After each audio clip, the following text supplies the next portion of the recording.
Hello friends, welcome back to my channel. இன்னைக்கு நம்ம chicken 65 எப்படி செய்யறதுன்னு பார்க்கலாம். அதுக்கு தேவையான பொருட்கள் பார்த்துடலாம். 1/2 கிலோ சிக்கன் கட் பண்ணி வாஷ் பண்ணி வச்சிருக்கேன். 1 டேபிள் ஸ்பூன் சோள மாவு உங்ககிட்ட இல்லைன்னா அரிசி மாவு யூஸ் பண்ணிக்கலாம். 1/2 டேபிள் ஸ்பூன் இஞ்சி பூண்டு விழுது,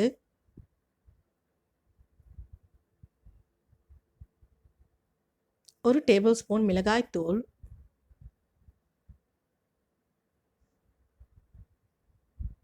கொஞ்சம் கொத்தமல்லி, கொஞ்சம் கருவேப்பிலை,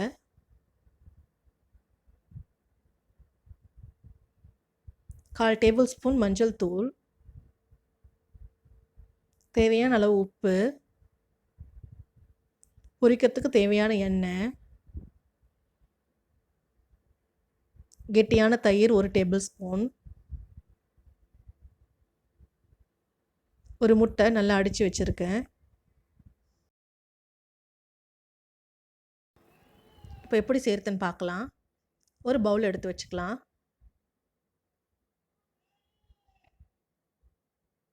அதில் 1 டேபிள் ஸ்பூன் மிளகாய் தூள் சேர்த்துக்கலாம்.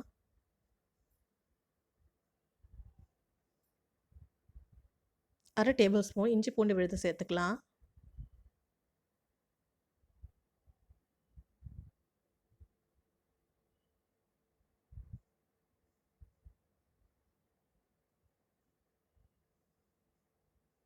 கால் டேபிள் ஸ்பூன் மஞ்சத்தூள் சேர்த்துக்கலாம்.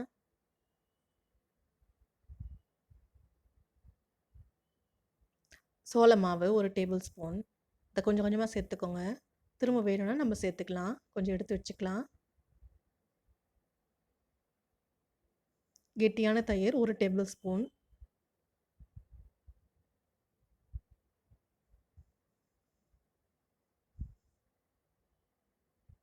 அடித்து வச்சுருக்க முட்டை நம்ம பாதி சேர்த்துக்கலாம். திரும்ப வேணும்னா சேர்த்துக்கலாம்.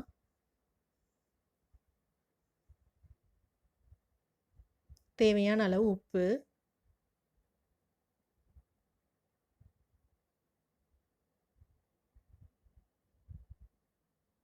சிக்கனை பக்கத்தில் எடுத்து வச்சுக்கலாம்.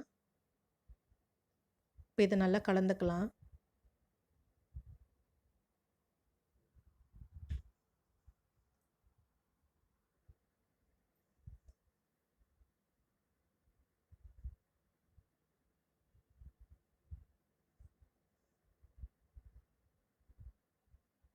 இதில் நான் எந்த கலரும் சேர்க்கல.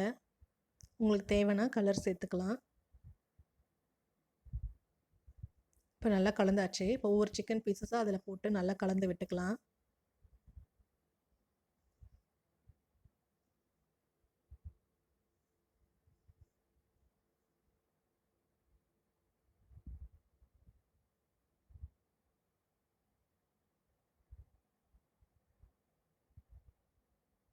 இது ஈஸியான மெத்தட். இப்படி செஞ்சு பாருங்கள், ரொம்ப நல்லாயிருக்கும். மேலே கிறிஸ்பியாக உள்ள சாஃப்டாக ரொம்ப நல்லாயிருக்கும், டேஸ்ட்டாக இருக்கும். குழந்தைங்களும் ரொம்ப விரும்பி சாப்பிடுவாங்க.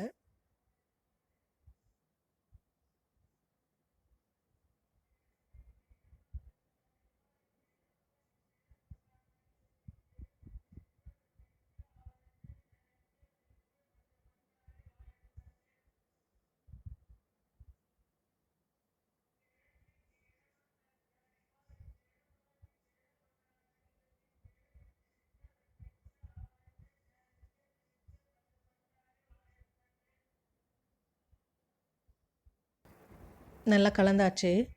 இப்போ ஒரு 1/2 மணி நேரம் மூடி வச்சிடலாம். அது நல்லா ஊறட்டும் மசாலாவோட.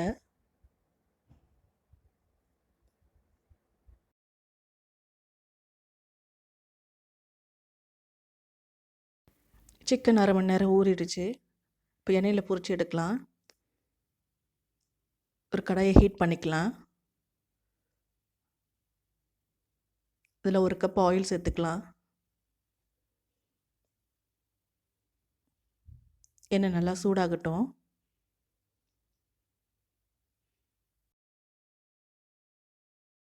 எண்ணெய் நல்லா காஞ்சிருச்சு. இப்போ சிக்கன் பீசஸ் ஒன்றுன்னா போட்டுடலாம்.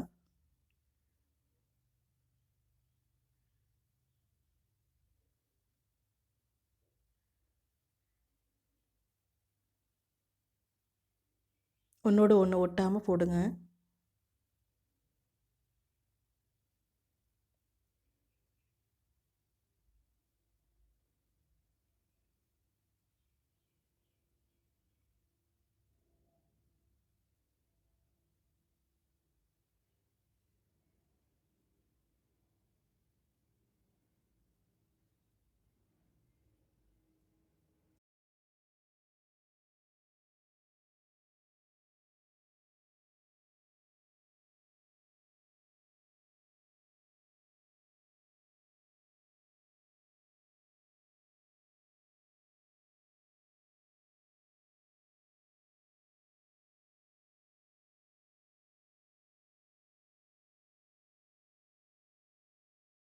சிக்கன் ஒரு பக்கம் வெந்துருச்சு.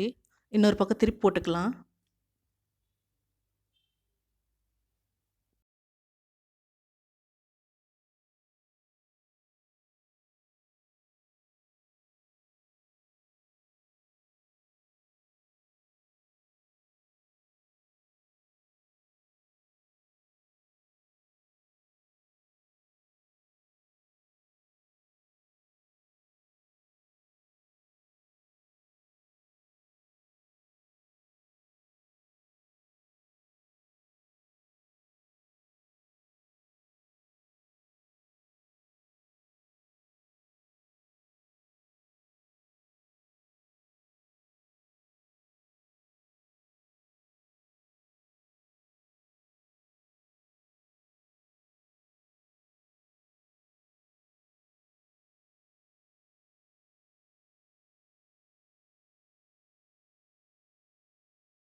இப்போ சிக்கன் நல்லா வெந்துருச்சு. நல்லா கோல்டன் ப்ரௌன் கலரில் வந்துருச்சு. இப்போ எடுத்துடலாம்.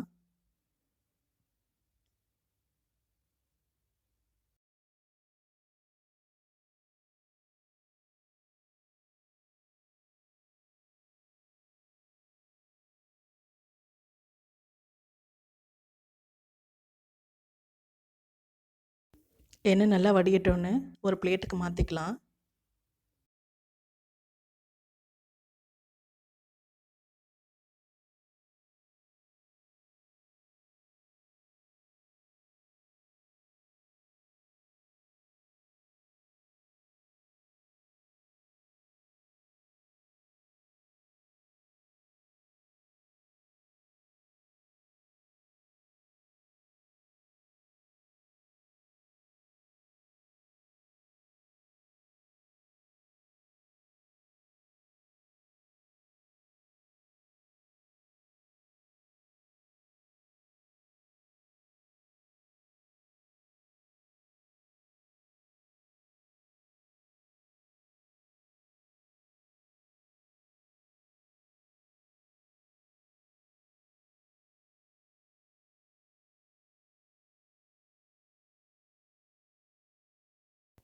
இப்போ கொத்தமல்லி கருவேப்பிலை சேர்த்துக்கலாம். இதை சுட சுட சாப்பிடுங்க, ரொம்ப நல்லாயிருக்கும்.